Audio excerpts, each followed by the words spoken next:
There's some creators out there that oddly enough think that Michael Jordan was a quitter. Just think of that word, quitter. Does that symbolize anything that Michael Jordan stood for when he played the game? I'm trying to figure out what their motivation is to create that narrative, but it's out there. If anything, that's the one narrative that does not stick with the mythos of Michael Jordan, that he quit the game of basketball. And they will say because he retired not once, not twice, but 3 times, 93, 99, and '03. Each of them sparked debates and speculation, and some thought that him leaving so early in 93 and even in 99 kind of tarnished his invincibility, kind of tarnished the mystique of Michael Jordan. So with that said, the question is, was Michael Jordan a quitter? A quitter is often thought of being someone that has a weakness, that abandons people, or fearful. To apply that to a guy that was hyper competitive in his career is kind of baffling to me, but we live and die by these narratives because the GOAT debate, and you got to do these things to help elevate one player over another. So you have to create these weird narratives that one guy's a quitter and what have you. So today I'm going to talk about Michael Jordan being a quitter. Does it have any kind of foundation to stand on? Is this something that actually has some merit to it? So let's add some context to it. Let's break it down and let's talk about it. Was Michael Jordan a quitter? Before we do that, please like and subscribe to the channel. We're on the road to 3,000 subs. Can't do it without you guys, and we desperately need those likes to help continue in the algorithm's good graces, because it's real out here on these YouTube streets. Also, if you enjoy podcasts, we have a podcast channel, the GOATcast podcast, myself and some guests. We have King Speaks Robe, 10 Toes Down. We have our show, the GOATcast podcast. And right now we're doing a debate league kind of thing called the GOAT Debates, where we have different creators, myself included, that are debating certain players, teams, topics. So if you enjoy that type of thing, please go over there. Link will be at the end of this video, and go ahead and sub, And if you enjoy those debates, hit us with some comments and let us know if you want to join in. We're open to anyone. We just want those people that enjoy the game of basketball and just want to talk it. So with that said, let's get into the meat and potatoes of this. So we know Michael Jordan retired for the first time in 93. Let's give it some context. Michael Jordan was the biggest thing in basketball, especially early to probably most of the 90s. He had just won his 3rd championship at 30 years old. 3 straight championships, captured 3 MVPs, 7 straight scoring titles, and was fresh off a dominant finals performance against the reigning MVP Charles Barkley and those Phoenix Suns. He wasn't just the face, he was the NBA. His status transcended the sports itself. You could tell by him being everywhere: commercials, posters, cereal boxes, sneakers, of course. But just as his fame peaked, Jordan internally was going through some things. Of course, in July of 93, his father, James Jordan Sr., was murdered during a robbery while he was sleeping in his car. So, that was a huge deal. It shattered Mike. He was exceptionally close with his father, who had been a pillar of strength throughout his career. You can listen to Jordan, and he credited his father as being the reason for his work ethic, his discipline, his love for the competition. So it's no doubt his idea of continuing to play basketball was just not there. He had the media all over him. It was just too much for him to bear at that time. And that would go for anyone. So he retired in October of 93, just before the season started, cited his lack of desire to play the game anymore, the emotional toll his father's death took on him, But there were some other things, some outliers there. At the time, the NBA was reportedly investigating Jordan's gambling habits, and we all know Jordan had some gambling issues throughout his career. There was rumors that it was a secret suspension, and he just referred to it as a retirement. Though there's no credible evidence, there's nothing that says that this was the reason why he left in 93. Some people try to run with it, but there's nothing of substance that says he left because of the gambling issue and he was suspended. So, in the wake of all that, he decided to lean into his father's dream of him playing baseball. So he signed with the Chicago White Sox, and he played for their little minor league, the AAA team. So what's that quitting? I guess if you look at it superficially, in a superficial lens, it kind of seems like walking away at the peak of one's powers is kind of quitting. But what was he quitting from? I mean, the team wasn't in crisis. We'll talk about that later. He had just delivered 3 straight championships, something 2 guys had done. George Mikan, Bill Russell. We talked about that earlier. He didn't walk away in shame or due to declining performance. He left as absolute apex. He was the GOAT at that time. And he was grieving. If you lose any family member, it's crazy. But losing a parent, that's a huge emotional burden on you. It takes a lot from you. So he had to deal with that grief. And then having the media all in his face, the rumors of, his gambling issues. His fame was through the roof at that time. So it was at a point where he wasn't abandoning basketball. He was seeking meaning, where suddenly he felt lost or hollow. So calling that quitting, I think, is the service to the human experience. You just don't have a heart if you think the man quit after all he was enduring at that time. So let's talk about the second retirement that came in 99. More context.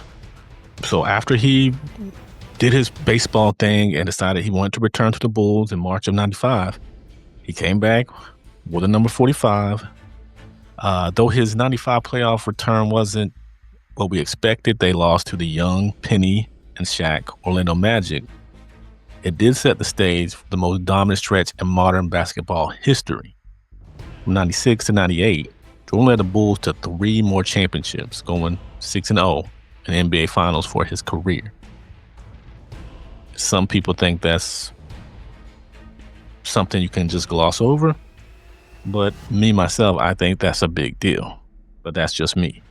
He won 2 more MVPs in 96 and 98, 3 more scoring titles, 3 more Finals MVPs, and hit one of the most iconic shots in basketball history and the most watched NBA Finals game ever to win his 6th ring back in 98. So after that season, Bulls management decided to dismantle the dynasty. Coach Phil Jackson was not retained, even though some people felt like he was going to leave either way. Scottie Pippen was traded. We had the back issues. He was not happy with the contract, so he was traded. The team's core was pretty much gutted. The main focal points of that team were gone. So in January 99, during the shortened lockout season, he'd announced he's retiring again. There was no tearful press conference like in 93. This time it felt more procedural. The message was clear. No Phil Jackson, no Pippen, no contending team. Jordan wasn't going to waste his final years rebuilding from scratch. So was that quitting? This time it wasn't driven by tragedy. It was a calculated decision. Calling it quitting is kind of not characterizing the situation properly. So imagine a general, and this is just me spitballing, who had an army, 6 flawless campaigns. When that army is dismantled, when they get rid of it not through to defeat, but because of politics, does the general quit if he declines to lead that team or that band of soldiers into war again? Or is it a matter of principle? Jordan's decision to retire in 99 was about maintaining the integrity of legacy. I mean, realistically, he had nothing else to prove. His closest teammate was gone. His coach that helped build this dynasty was gone. The front office was in shambles, wasn't interested in rebuilding. He had built enough. He had built what they had. That 6-0 was off the back of not only those two, but Jordan himself. So if you think this is quitting, I think it's the opposite. Quitting implies fear or avoidance. Jordan chose to leave on his terms, undefeated in the finals, walking off with a game-winning shot in his final moment. That's not quitting, that's greatness. And I feel like if he had just left at that moment, that would have sealed the deal on probably the perfect NBA career ever. But alas, we have some more to talk about. So now we talk about retirement number 3, which was in 2003 after playing with the Wizards. So let's give some more context. That's what we like to do here. 2001, at 38, Jordan decided to come back. But of course, with the Wizards, not with the Bulls. So he joined the Wizards. He was a partial owner and a manager. His stated goal was to mentor young players, improve the culture, and help build the franchise's credibility. But to put all that together, he was trying to sell tickets and build this team up financially. He'll say he wasn't seeking championships. He was chasing fulfillment, but that's basically not the Jordan way. So he was, he wanted championships. Of course, it was going to be hard with the personnel he had, but he was going to try. In his 2 seasons with Washington, he averaged 21.2 points, 5.9 rebounds, and 4.4 assists. He had some nights where he was dropping 51 points at the age of 38, scoring 40 plus multiple times. But as anybody entering the waning years of their athletic peak, or well beyond their athletic peak in their 40s, his body just couldn't handle it. He had knee injuries. He didn't have the right, as I said, personnel around him. So the Wizards didn't make the playoffs either year he played. So in April of 2003, Jordan retired for the 3rd and final time. He was receiving standing ovations in every arena. He was doing the farewell tour, just like Kareem had done in the past, and later on we would see Kobe do. And this was, of course, the final time. He was 40. He showed to be mortal at that time. He wasn't the athletic beast we once knew. He was still competitive. He was still sharp, but physically he just couldn't get it done. So in this case, I don't think you could call this quitting, but some argue that, this tarnished his legacy because, taking that Bulls jersey off and putting on a Washington Wizards jersey was just, at the time, baffling, but it happened. But even in this late chapter of his career, it showed he didn't fear failure. He didn't fear looking human. He stepped on the court at nearly 40 years old, risking ridicule, damage to his reputation. That's not quitting. That's vulnerability. If anything, his Wizards years proved that Jordan's love for the game was real. He wasn't addicted to winning. He was addicted to competing, which in some ways is not always a positive, because in my criteria, winning is huge. If you're just out there to compete, that's one thing. But if you're out there competing and not winning, gotta dock you some points. But anyway, he put his ego aside, tried rebuilding a team. He gave it all. He went out there and did what he could do with the body he had at that time. I don't think that's quitting. To me, that's kind of courageous. Let's talk about this a little more. Let's look at this from a psychological point of view and think about Jordan, the player, the person that we know. Jordan is hyper competitive. You can hear it from teammates, from coaches, opponents. All describe Jordan's competitiveness as pathological. He created grudges where none existed. He made stuff up in his head to help him compete. He fought teammates. He gambled. He approached every game like it was a war zone. So a quitter, that's not quite the the description of a quitter. He was emotionally driven. Jordan's retirements were all steeped in deep emotion. There was grief, principle, there was pride. He didn't leave the game casually. He left because of overwhelming internal reasons, and they were calculated. Jordan knew how he wanted to be remembered. His decisions were rarely impulsive.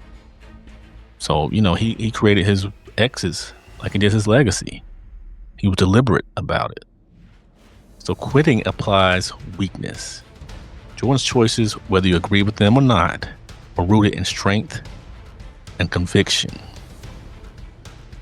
But with that said, what does quitter mean?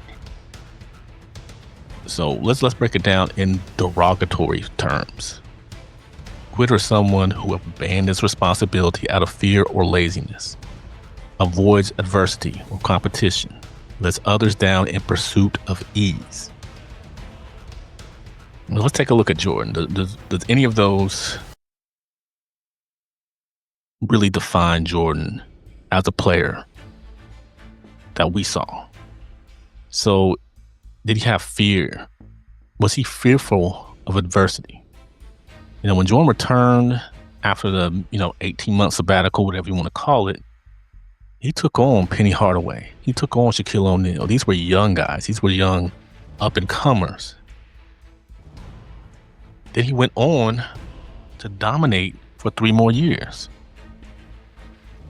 In '98, he willingly took on a grueling season for one last run, despite media pressure and, of course, the team dysfunction. In 2001, he risked his perfect image to play on a bad team just to compete again, abandoning responsibility. Jordan played through illness, injuries, pressure, delivered championships, rarely took games off, and pushed teammates, sometimes, out of fault.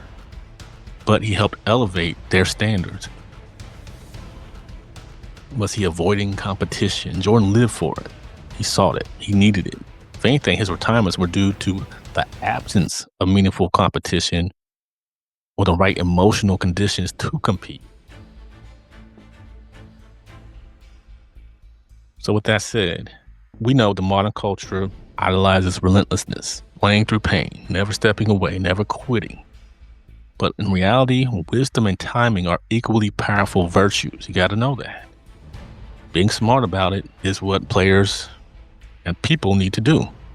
So Jordan's retirements were not about avoidance. He wasn't trying to avoid anybody. They're more about timing, purpose, self-definition. In an era where athletes are criticized for playing too long, for chasing stats, for hurting their team, Jordan often left before he needed to, which to some could be admirable. It's not cowardice, it's leadership. His returns both in '95 and 2001 is the antonym, if you know what that means, of quitting. Quitter doesn't risk legacy for love of the game. Quitter doesn't embrace discomfort. Jordan did that. So with that said, let's get to the question again. Was Michael Jordan a quitter for retiring 3 times? To put it bluntly, no, absolutely not. Jordan's first retirement was driven by personal trauma and a desire to honor his father.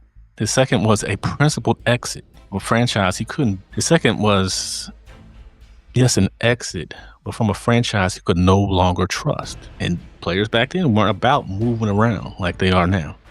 Third was a final attempt to give back to the game, knowing full well he was no longer at his peak. Mike knew it. If anything, Jordan's story is one of controlled exits, strategic re-entries, and a relentless search for meaning beyond the hardwood. He didn't cling to glory. He didn't milk fame. He left, albeit repeatedly, but others would have stayed. So calling Jordan a quitter reduces a profound human journey into a cheap narrative. It ignores the emotional cost of greatness. It overlooks the grace in letting go. And it misreads what made Jordan not just a champion, but a once-in-a-lifetime competitor. Michael Jordan didn't quit basketball. He mastered it. And then when he had nothing left to prove, He walked away with the same elegance that marked his game-winning fadeaway in 1998. Not a quitter, a closer.